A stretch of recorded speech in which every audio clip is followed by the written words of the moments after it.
Seja uma candeia. Você não é definido pelo espinho que carrega, mas pela graça que o sustenta. Vocês são a luz do mundo. Uma cidade construída sobre um monte não pode ser escondida, e ninguém acende uma lamparina para colocá-la debaixo de um cesto. Pelo contrário, ela é colocada no lugar apropriado, onde ilumina todos os que estão na casa. Assim brilhe a luz de vocês diante das pessoas, para que elas vejam suas boas obras e glorifiquem seu Pai que está no céu. Mateus 5, de 14 a 16. Seja muito bem-vindo e bem-vinda a mais um momento de meditação na Palavra de Deus. É uma grande alegria chegar até você para compartilharmos juntos as riquezas das Escrituras. Cremos que Deus continua falando aos corações por meio da sua palavra e que nenhuma pessoa chega até esta mensagem por acaso. Existe um propósito de Deus para cada encontro que temos com a sua palavra. Eu quero convidar você, antes de continuarmos, a se inscrever no canal, deixar o seu gostei, compartilhar esta mensagem com outras pessoas e escrever nos comentários o que Deus falou ao seu coração. Quando você compartilha uma mensagem bíblica, você se torna também um instrumento para que a luz de Cristo alcance outras vidas. E nunca se esqueça do chamado que temos recebido do Senhor Jesus. Seja uma candeia.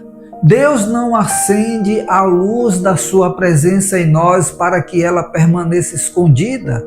Ele nos chamou para iluminar caminhos, fortalecer corações e anunciar a esperança que encontramos em Cristo. Hoje vamos iniciar uma nova jornada pela Palavra de Deus, uma reflexão profunda sobre um dos textos mais conhecidos e ao mesmo tempo mais difíceis do ministério do apóstolo Paulo. O tema da nossa meditação é: você não é definido pelo espinho que carrega, mas pela graça que o sustenta. Talvez essa frase toque você de uma maneira especial, porque todos nós, em algum momento da caminhada, carregamos algum tipo de espinho. Existem espinhos que são visíveis e todos conseguem perceber, mas existem espinhos que ninguém vê.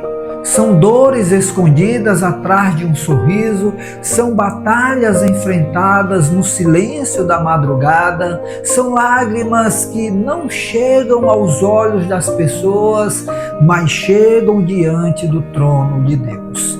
Muitas vezes nós olhamos para alguém e pensamos que aquela pessoa é forte porque não vemos suas lutas, mas somente Deus conhece as guerras internas que cada coração enfrenta. A grande questão é que muitas vezes permitimos que aquilo que estamos vivendo defina quem somos. Uma dificuldade financeira começa a definir uma pessoa. Uma enfermidade começa a definir uma pessoa. Uma rejeição começa a definir uma pessoa. Um fracasso começa a definir uma pessoa. Mas a palavra de Deus nos ensina uma verdade completamente diferente. As circunstâncias podem fazer parte da nossa história, mas elas nunca devem determinar a nossa identidade. O sofrimento pode escrever um capítulo da nossa vida, mas ele nunca terá autoridade para escrever o final, porque aquele que está em Cristo não é definido pelo que enfrenta, mas por aquele que o sustenta. E essa verdade aparece de maneira extraordinária na vida do apóstolo Paulo. Para entendermos o contexto dessa passagem, precisamos voltar para a cidade de Corinto. Corinto era uma das cidades mais importantes do Império Romano. Era uma cidade rica, movimentada, conhecida pelo comércio, pela cultura e também pela decadência moral. Era um lugar onde diferentes pensamentos filosóficos e religiosos disputavam a atenção das pessoas. Foi nesse ambiente que Deus levantou Paulo para anunciar o Evangelho de Jesus Cristo. Paulo chegou a Corinto não apresentando uma mensagem baseada em sabedoria humana ou em técnicas de persuasão. Ele mesmo declarou: quando estive com vocês, não usei palavras de sabedoria humana para convencê-los. Pelo contrário, falei a vocês com fraqueza, temor e muito tremor. Minha mensagem e minha pregação foram muito simples. Em vez de usar discursos persuasivos de sabedoria humana, confiei somente no poder do Espírito Santo. 1 Coríntios 2, de 3 a 4. Paulo entendia que o poder do Evangelho não estava na capacidade do mensageiro, mas na ação de Deus através da mensagem. A igreja de Corinto nasceu, cresceu e experimentou a graça de Deus. Mas depois da saída de Paulo, surgiram pessoas que começaram a questionar sua autoridade apostólica. Esses homens valorizavam aparência, valorizavam influência, valorizavam reconhecimento. Eles apresentavam suas credenciais, suas experiências e suas habilidades para impressionar os cristãos. E, de alguma forma, tentavam transmitir a ideia de que Paulo era um líder inferior. Afinal, como alguém poderia ser um verdadeiro apóstolo e, ao mesmo tempo, sofrer tanto? Paulo tinha sido perseguido, tinha sido preso, tinha sido açoitado, tinha enfrentado rejeições, tinha passado por necessidades. A lógica humana dizia: se Deus está com ele, por que ele sofre tanto? Mas o Evangelho revela uma verdade diferente. A presença de Deus na vida de alguém não significa ausência de dificuldades. Muitas vezes, a presença de Deus é justamente aquilo que nos sustenta no meio das dificuldades. Paulo então escreve aos Coríntios não para defender sua própria glória, mas para defender a verdade do Evangelho. E algo impressionante acontece. Quando Paulo poderia apresentar suas maiores conquistas, ele apresenta suas fraquezas. Quando poderia falar sobre seus momentos de exaltação, ele fala sobre sua dependência de Deus. E então ele revela algo extraordinário. Paulo fala sobre uma experiência que teve com Deus. Ele escreve: conheço um homem em Cristo que, há 14 anos, foi levado ao terceiro céu. Se estava no corpo ou fora do corpo, não sei. Somente Deus sabe. 2 Coríntios 12, 2. Paulo está falando dele mesmo, mas demonstra uma humildade impressionante.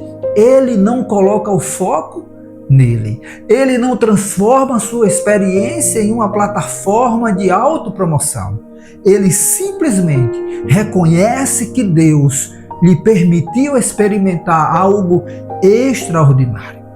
O terceiro céu para os judeus naquela época representava a habitação de Deus. Paulo teve uma experiência espiritual profunda. Ele contemplou uma realidade que estava além da compreensão humana. Ele ouviu coisas que, segundo ele mesmo, não poderiam ser expressas em palavras. Imagine essa experiência.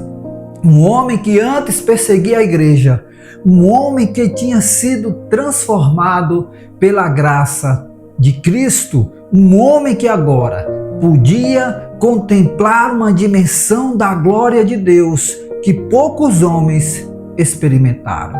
Mas algo muito importante acontece depois. Paulo poderia pensar: agora sou diferente dos outros, agora sou superior, agora tenho uma experiência que me coloca acima das pessoas. Mas Deus conhecia o coração do seu servo.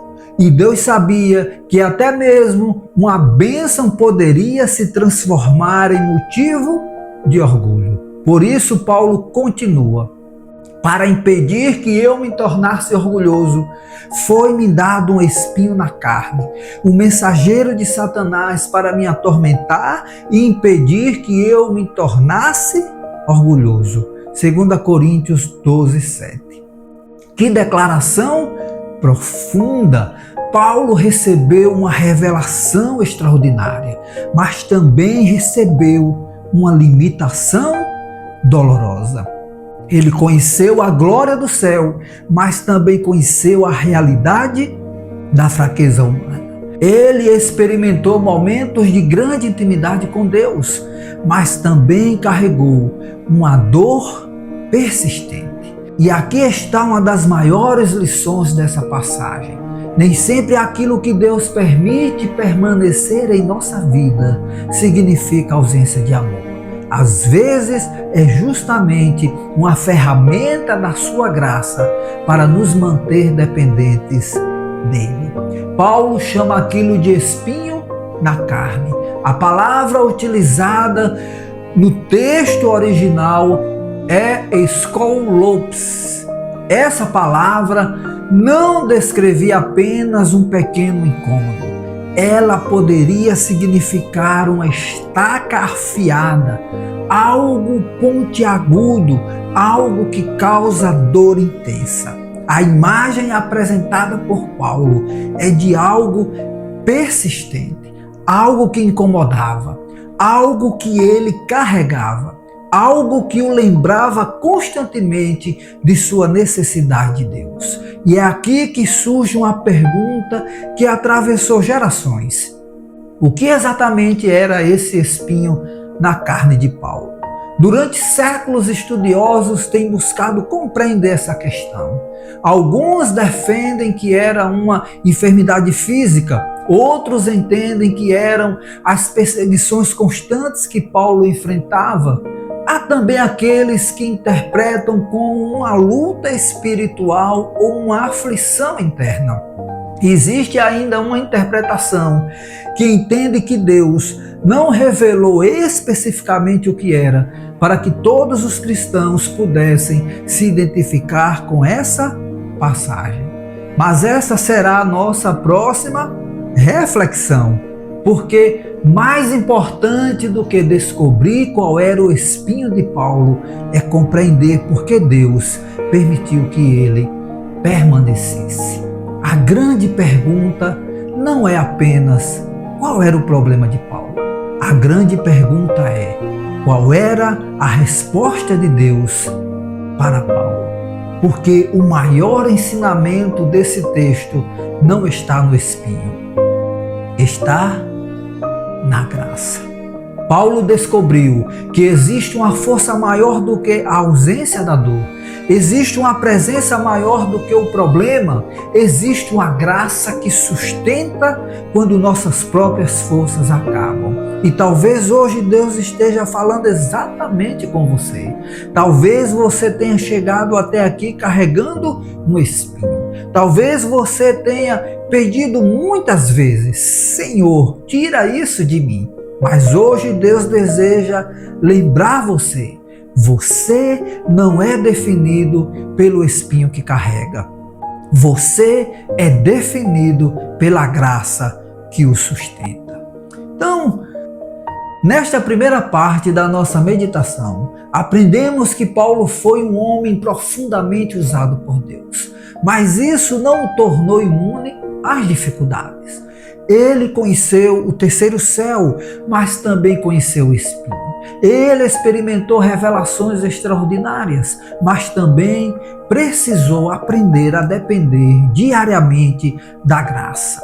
Isso nos ensina que a nossa caminhada com Deus não é medida pela ausência de problemas, mas pela presença constante do Senhor conosco.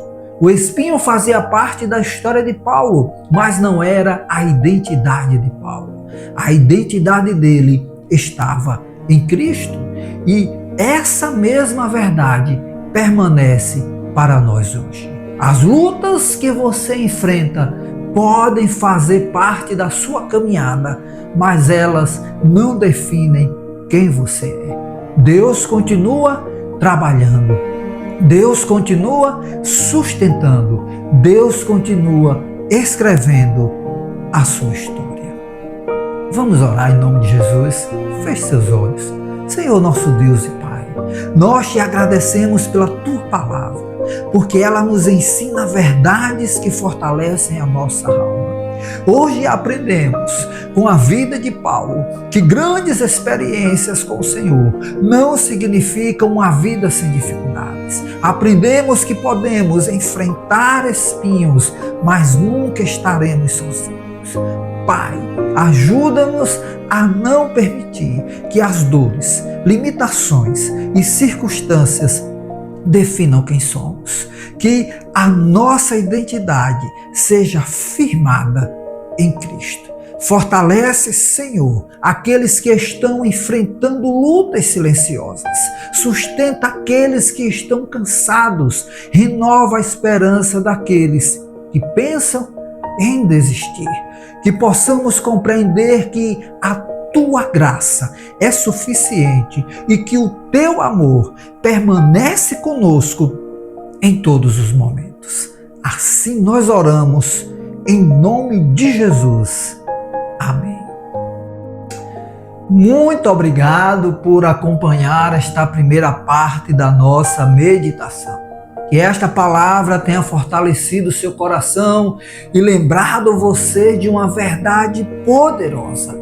Você não é definido pelo espinho que carrega, mas pela graça que o sustenta. Se esta mensagem falou com você, compartilhe com alguém que precisa receber essa palavra de esperança.